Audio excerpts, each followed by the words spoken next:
জানেন, রাষ্ট্রপতি মোহাম্মদ শাহাবুদ্দিন চুপ্পু আওয়ামী লীগের নিয়োগ দেওয়া।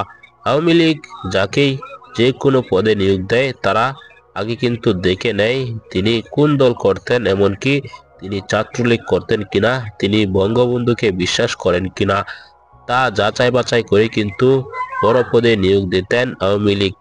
এরকম দৃশ্য কিন্তু রাষ্ট্রপতির কাছে আমরা দেখেছি। রাষ্ট্রপতিকে যখন নিয়োগ দেওয়া হয় তখন হঠাৎ করে তাকে নিয়োগ দিয়ে দিয়েছেন শেখ হাসিনা।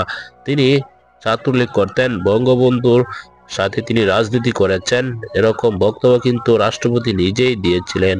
তাকে রাষ্ট্রপতি বানিয়েছিলেন শেখ হাসিনা। সেই শেখ হাসিনা দেশ ত্যাগ করার পরেও এখন পর্যন্ত রাষ্ট্রপতির পদত্যাগ কিন্তু ঘটাতে পারেনি ছাত্র জনতা, এমনকি অন্যান্য দলগুলাও বিরোধিতা করছে, রাষ্ট্রপতির অবসরণ চাচ্ছে না তারা। তাহলে কি হবে এখন? রাষ্ট্রপতির বক্তব্য শুনে কিন্তু বোঝা যাচ্ছে যে রাষ্ট্রপতি একমাত্র ব্যক্তি যে শেখ হাসিনার পক্ষে এখন পর্যন্ত কথা বলছে দেশের সর্বোচ্চ জায়গা থেকে। দর্শক, এই জন্যই কঠিনভাবে খেপে গিয়েছেন সাধারণ জনগণ, এমনকি বিএনপি জামাতও খেপে গিয়েছেন তার উপর। এই ভিডিওতে দেখেছেন।